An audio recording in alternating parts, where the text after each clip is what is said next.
guys, so this is a video about my very first boyfriend.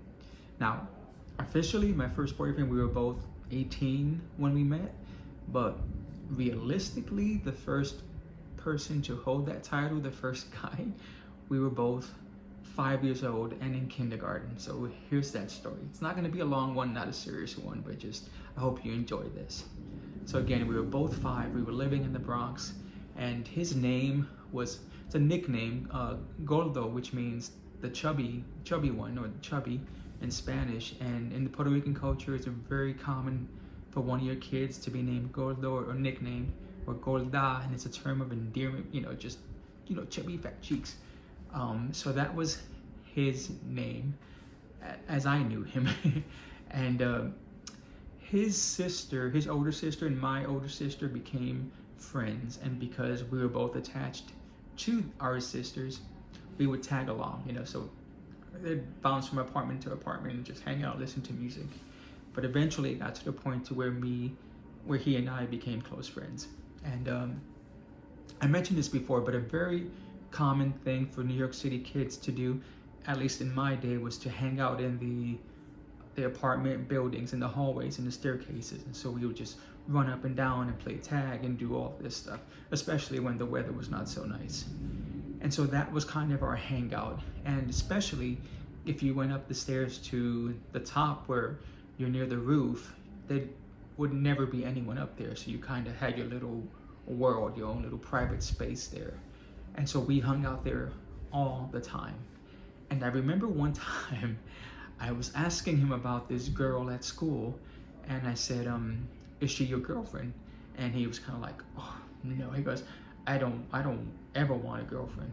And I was like, me neither. He goes, I want a boyfriend.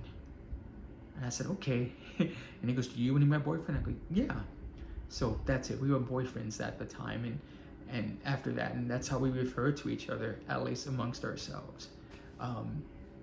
But we would do this, we would just play out these scenes like the telenovelas, to where we would get into a fight and I would say, it's over, I never want to speak to you again, I hate you, and I'd run down the stairs and he would chase after me, and then I'd run back up the stairs and chase back up after me, and he'd go, I'm so sorry, please forgive me, take me back, I love you. And I'd say, okay, I forgive you, and then we would kiss. We did that all the time. Like, that was a common thing, and we would think of new scenarios to act out, always ending with us kissing. Sometimes, I'll be honest with you, things got a little, I'm not gonna say anything super crazy because it wasn't anything crazy, but we would like act out other stuff, fully clothed. To this day, I've been trying to rack my brain as to how I even knew what it was supposed to look like, these things, but we both did, and we both did it. And yeah, he obviously, not only was he my boyfriend, but he was my best friend, and I just loved hanging out with him. Every day I just looked forward to after school when we would hang out. But all good things must come to an end, and this one kind of sucked the way that it happened. But something else is very common, very popular in Puerto Rican culture is boxing. So I was always boxing with my brothers, but that year for Christmas, I got my own set of boxing gloves, right? And I was so happy, I was so proud of them. I just would show them around to everyone. So, and we had this thing with the kids where we would kind of like box in front of each other. It's just a common thing that we did. So he wanted to box me. And I was just kind of like, no, I don't want to do it. I really did. I would have boxed anyone, but not him. And he kept pressuring me to do it. So I said, fine. So put on the gloves. We go at it. And so we're just boxing, and I got him real good on the nose. And he started bleeding, and yeah, so he ran away, and all the other kids in the neighborhood are just like cheering and just clapping. And of course, I'll be honest with you, I was excited that I won this fight, that I won a fight, because that's obviously what you want to do when you box. But that was the end of our friendship, of our relationship. It all ended that day. it really sucked. I, looking back, obviously, it was probably him being embarrassed.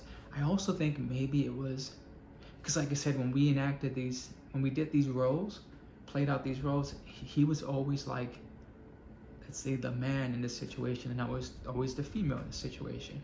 And I think with this happening out the way that it did, I think he fully expected to win. But when that didn't happen, I think he just maybe didn't know how to deal with the reversal. I don't know. We're both little kids, so who knows what was going on in our brains. But the reason why I wanted to tell this story, again, and it's not to be long and serious or anything like that, but a question that I've been asked often is, do you think you were born gay? When did you know that you were gay, right? Now, just to be certainly clear, I do not think that at age 5 I knew that I was sexually attracted to men. That's not what I'm trying to say. But what I do think is that I knew I was different. I knew that other boys in the neighborhood were not playing out these scenes and playing husband and wife, and that wasn't happening. That was unique. And again, I don't think it was, I know it wasn't attached to anything sexual, but I do think that even at that age, I knew somewhere deep down inside that I could have feelings for someone past the physical part of it, because obviously I had girlfriends after that, and there was many times, obviously, most of the time, there wasn't anything sexually involved, but I knew that I could develop feelings for them, just like I knew that I could develop feelings for him. I'm just saying, I think maybe there was an openness that was there that most kids, whether you're born with it or whether you're groomed out of thinking that, don't think that way. So I wanted to put that out there just to see if any of you guys have had a similar experience. I'd love to hear it, or just your thoughts on this situation, because me personally, I think I was always gay. I don't think that's everyone's case. I don't think you reach the finish line just with one direction. I think there are many directions that you can take, but this is just direction that I took, and I think I was always that way. So I love your feedback and what you think. What are your thoughts about this? So please like, subscribe, most importantly, comment. I really would love to hear from you.